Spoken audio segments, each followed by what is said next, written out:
Hi guys, this is Simon Greenhouse at Core Programs. This is the very first video on our brand new channel, and in this video we're going to look at how to choose a niche for dropshipping in 2020, and you're also going to get access to a completely free course that teaches you everything you need to know about dropshipping in this modern world. So let's dive straight into the training.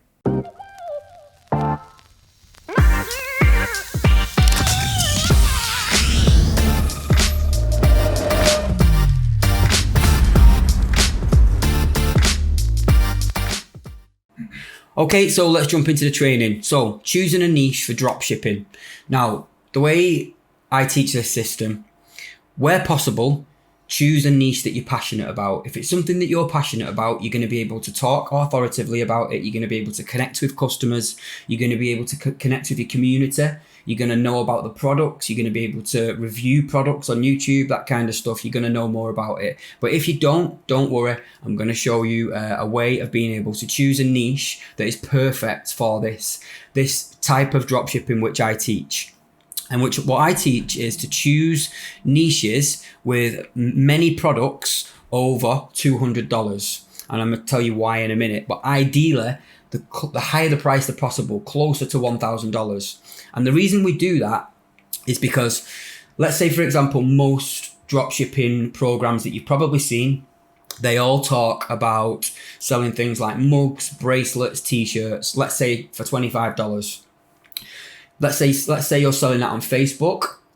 Also, the free course that I offer shows you actually how to get free traffic as well. So it works really well with this. But for this example, let's say it's $25 and let's say that product costs you $15. So you've got $10 profit to play with. If you're paying $1 per click for every person who visits that page, you better make a sale within 10 clicks. Otherwise you're making no money. Now, if you're selling a product that's say $1,000 and your cut of that is $500, you've got much more profit margin to play with to get profitable. And that's the key here. That's why we do this. Plus, we don't teach anyone to use Aliexpress. There's no Aliexpress, no Alibaba, no Chinese suppliers. This is all locally sourced suppliers. You're supporting your local community, local businesses, and at a time like this, as I'm making this video, that's very important. So, as I said, if you would take me up on the free course, go through that, and it goes through that in a lot more detail. But I just wanted to show you this as like a sort of a free training video. So, choosing a niche. Check out magazines. In the US, it's called magazines.com. In the UK, it's magazine.co.uk. Search Amazon to confirm prices. You're looking for sort of, in that niche, more than 200 products over a price of $200. That gives you a good idea that there's a good number of products in that niche that you're going to be able to make good profit margin on. Use Google Trends just to make sure that it's not a product, it's not a niche or products that will tend to sort of have, like big dips where maybe nobody's doing it in the summer or nobody's doing it in the winter. You want to sort of kind of a steady sort of a steady graph, if you like. Then make a spreadsheet. And gather all this information together. And the more niches and the more sub-niches you find with products that meet the criteria and the Google Trends criteria, the better chance you've got of being able to find suppliers to source these products and to be able to rinse and repeat this entire system and build website after website after website in multiple niches. So let's go over the shoulder and I'll show you all this in a little bit more detail. So first, here we are at magazine.co.uk, but it's magazines.com. Basically, all of the categories are, if there's a magazine about it, then it means that there's enough people interested in that niche that are spending money, basically. That's the theory behind it. So, for example, let's say I had a little look before for some, but you could go through any of these and just look for niches. So these are your niches down the side. So you've got things like hobby and leisure, sports. So cycling would be a niche. And then there's different types of cycling, like off mountain biking, road cycling, that kind of thing. So that would be a sub niche.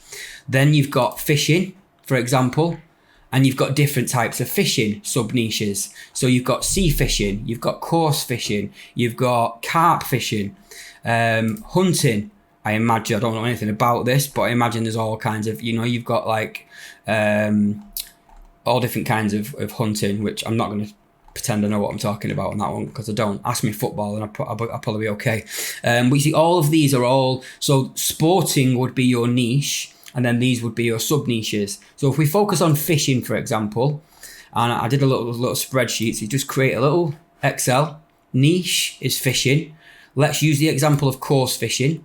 Then we want to go to Google Trends and just make sure that there's a sort of steady graph. So we go here and we put in, let's just go fishing.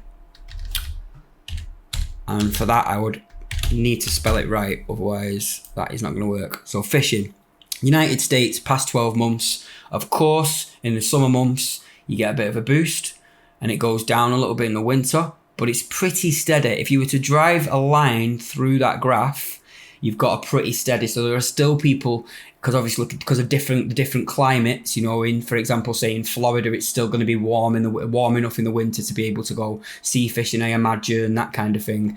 So something like fishing would be a good one. And then you could obviously go and you could maybe look at course fishing as a sub niche. So if we so that's the fishing.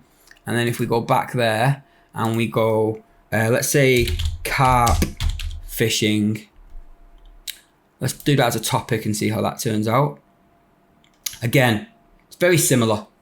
You know, you've got a steady line straight the way through, but obviously around Christmas time, people probably spending time with their family, they don't get out fishing quite as much. But other than that, very steady.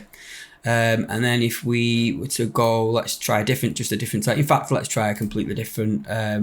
Let's go water sports, and let's look at scuba diving. Plenty of scuba diving equipment to sell. Scuba diving search term. Very steady, very, very steady. Again, drops off a little bit in spring, strangely, which I'm not sure why that would be, but very steady and very high as well. That would be a good one. So then what you would do is you'd go to Amazon and you would, so let's say if we go back to our spreadsheet, we've got fishing as a niche there, sub niche, course fishing, carp fishing. We know that both of those are good for Google Trends. Good for Google Trends. Amazon, let's go fishing equipment. So, fishing. And then what we want to do is we want to click down here, $200 and above. And we've got over 4,000 results of fishing products that are over $200. It's a huge niche. You will absolutely be able to make a really, really good dropship website in that niche. Let's have another little example. Let's try scuba diving, just as an example. Scuba diving, over $200, 737 results for scuba diving equipment that's over $200. Again, another fantastic niche to enter. And again, this is just in this video, I just want to talk you through how to create, how to niche research. I'm going to be making videos every single week for this channel, but at the same time, you can also access my free course. There'll be a link in the description for this video, and you'll be able to access the entire overview. This is the niche research aspect of it, but there's a totally free course that you can get access to, which will show you the entire system from a top-down view, explain everything to you. And if you're a little bit experienced, you'll be able to just take the information in that and run with it. If you're a beginner, I'm sure you're going to learn a lot of new information. So that's basically it for this video. Thanks a lot for watching, and I'm going to be putting up another video in the next few days. Thanks again. This is Simon Greenhouse at Code Programs. Take care. Goodbye.